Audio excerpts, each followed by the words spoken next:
Zulflaoun, bonsoir à tous, j'espère que vous allez bien. Admettez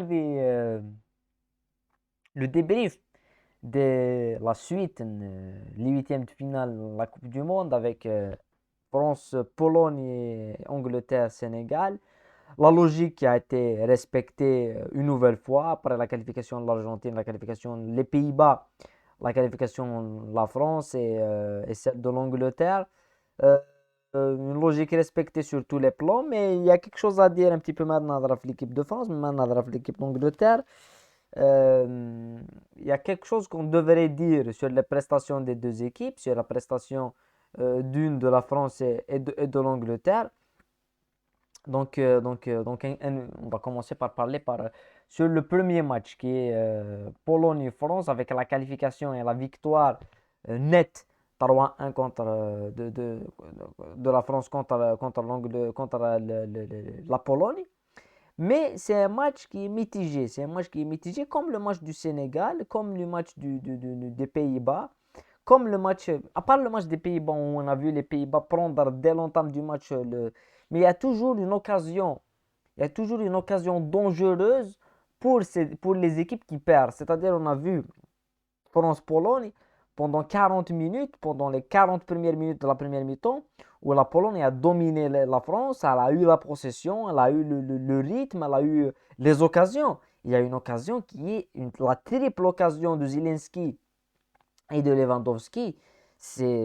Après l'occasionné, on s'est dit, c'est bon, la Pologne est éliminée, la France va marquer directement derrière. Parce que tu ne peux pas rater cette occasion.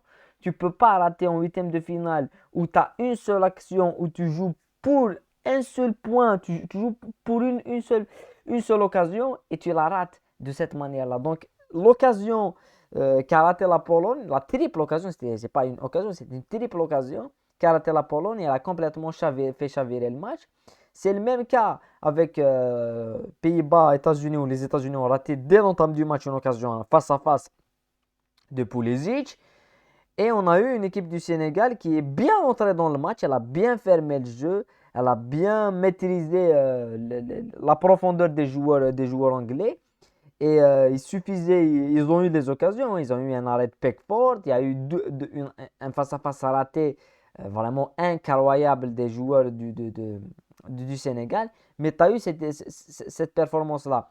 Donc si on veut parler de la France, d'un rendement, on a vu une première mi-temps, on a dit maîtrisé par les Pays-Bas et par la Pologne, tu encaisses ce but-là à la dernière minute de Giroud qui dépasse Thierry Henry, devient le meilleur buteur de l'histoire de la France. Et en deuxième mi-temps, tu as un match qui est tiède où il n'y a pas eu de réaction des Polonais. On a parlé de la Pologne et de sa faiblesse balle au pied. Où on a vu en premier mi-temps qu'ils pouvaient faire quelque chose avec le ballon, avec un nouveau système en 3-5-2.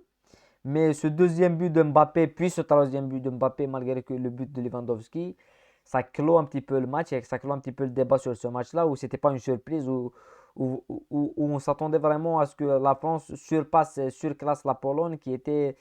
Et moi, je m'attendais vraiment pas à ce que la Pologne soit la première entreprenante dans le match et elle a eu la possibilité d'ouvrir le score. Parce que à 1-0 à la mi-temps pour la Pologne et à 1-0 pour la France, c'est pas la même chose. En deuxième mi-temps, on aurait pu voir une équipe beaucoup plus bétonnée, beaucoup plus solide. Et on va voir peut-être les doutes. Et c'est ça qu'il faudra retenir. C'est parce que quand on voit par exemple des déclarations de certaines personnes, quand on voit par exemple le match que fait Mbappé, où on se dit c'est exceptionnel ce qu'il fait Mbappé, moi je pense pas que oui, c'est énorme ce que fait Mbappé, c'est un joueur. Ce que fait Mbappé sur les deux balles qu'il a, la manière, il a deux buts et une passe décisive. On le connaît Mbappé, on sait qu'il est sa pointe de vitesse, ses qualités, elles sont claires et nettes. Mais la Pologne, c'était pas vraiment, c'était aussi un adversaire assez faible. C'est un adversaire qui est balle au pied.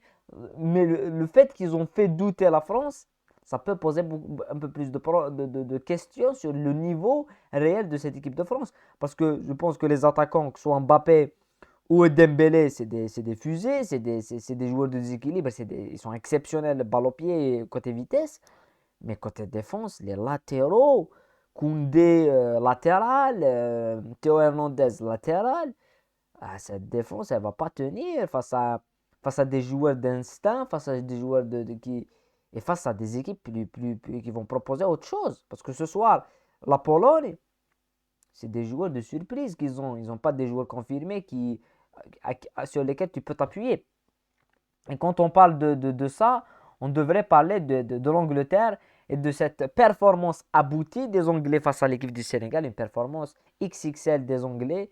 Il n'y a pas eu de surprise sur ce match. Je pense que l'Angleterre a maîtrisé le sujet à partir du but d'Anderson. Parce qu'avant le but d'Anderson, on a vu une équipe du Sénégal qui est rentrée dans le match, qui a eu les occasions. Et, il y a eu un arrêt de Pickford, il y a eu une occasion où il n'y avait pas de penalty. Mais voilà, et c'est ce moment-là où le but qui est construit, qui nous rappelle un petit peu le but des Pays-Bas, le premier but de Memphis.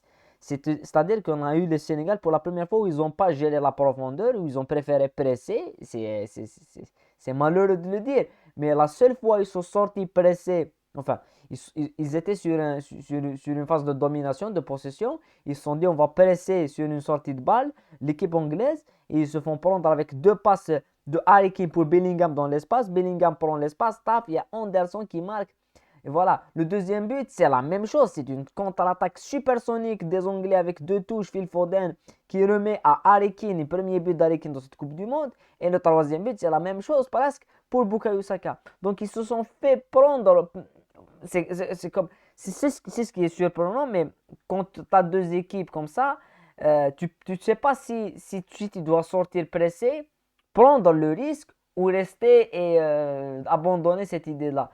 C'est très compliqué de presser face à des adversaires qui ont des joueurs comme Phil Foden, Bukayo Saka, Rashford, Harry Kane, Mbappé, Dembélé. Bah, ces joueurs-là qui vont très très vite. Donc la seule fois où tu vas sortir pressé, on a vu la Pologne en deuxième mi-temps, pourquoi ils prennent les deux buts de Mbappé, parce qu'il y a des espaces terribles dans la défense de la Pologne, parce que c'est une équipe qui va monter, qui va essayer de chercher l'égalisation. Les buts, ils arrivent dans les 10 dernières minutes. Et c'est la même chose avec mais je pense que pour l'équipe du Sénégal, c'est malheureux de le dire, mais c'est un choix tactique. Et c'est Aliou Cissé qui a essayé de presser, qui a essayé de se mettre de regarder dans les yeux un petit peu les Anglais, mais tu peux pas regarder dans les yeux les Anglais.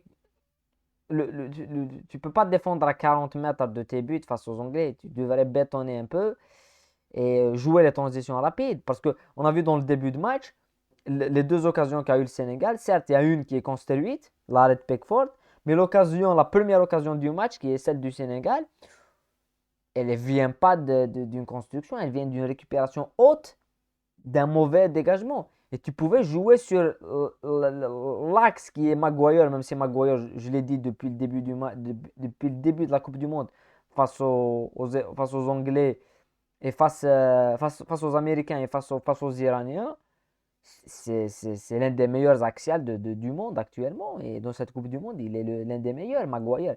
Mais je pense que il- tu pouvais récupérer un ou deux ballons et jouer sur cette erreur-là. Là, tu presses et c'est malheureux de le dire, mais voilà. Et pas de surprise, c'est logique. Mais France-Angleterre, ça sera un match assez intéressant à suivre. Demain, Brésil. Je pense que la logique elle va être respectée pour le Brésil-Corée. Hein. Je ne pense pas que la Corée va. Même si la Corée a des moyens de contre-attaque ou tout ce qu'on veut. Mais le Brésil, en cas où on va voir peut-être il y aura le retour de Neymar. Et l'autre match où il y aura peut-être une surprise, même si je pense, on l'a dit, Croatie-Japon.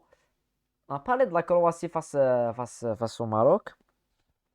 C'est une équipe de tournoi à la Croatie. Elle peut te fermer le jeu, elle peut subir. Donc demain, on peut avoir peut-être la qualification de la Croatie. Et est-ce que le Japon ne va pas continuer ce rêve? Mais je pense pas. Je pense que la Croatie euh, va, va jouer le match qu'il faut. C'est-à-dire être une équipe chiante, une équipe que tu n'aimes pas jouer, une équipe qui va te gêner, une équipe qui va c'est ce genre d'équipe, je pense, qui va gagner la Coupe du Monde. Ça ne serait pas l'équipe qui joue bien, et on l'a vu depuis assez longtemps. C'est pas l'équipe qui joue bien, qui produit le football tiki-taka. Même l'Espagne en 2010, ils ont pas produit beaucoup de choses. C'était une équipe assez méthodique, mais avec des joueurs assez performants. Donc, voilà, on va voir un petit peu ce que ça va donner. Voilà, on se retrouve pour d'autres débriefs de cette Coupe du Monde qui est intéressante. Tous les matchs, il y a du jeu, il y a du rythme. Et voilà. Prenez soin de vous, surtout dans d'autres débriefs. À bientôt.